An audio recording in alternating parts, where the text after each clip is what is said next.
finish your entire project from Maya, you rendered all your frames out, and you want to composite them into a video.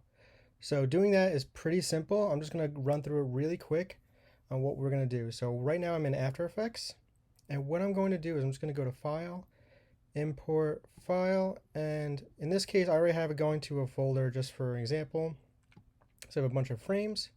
I'm just going to hit OK, and now we can see my frame set is right here on the left side. The first thing I'm going to do is I know my frame rate is at 30 frames right here, and I want to change that to 24 since I rendered in 24 frames per second. So I'm going to right click, I'm going to go interpret footage, main. I'm going to change this, assume this frame rate is to 24. I'm going to hit OK. So now it's set to 24. And what I'll do is I'll drag it down here. If you want, you could also drag it to this icon right here, and it's going to add it to your new composition. So right here is my whole animation. As you see, there's nothing really going on with it, but here's a little detail.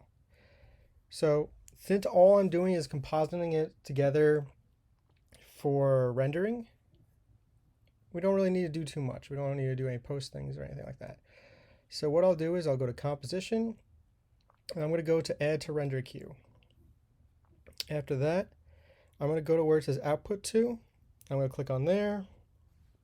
I'm going to have mine go to my desktop, and for me it's going to be a QuickTime movie. For you, it could be Windows or whatever, WMV or anything like that. So I'm just going to hit Save, and then I'm going to hit this render button right here.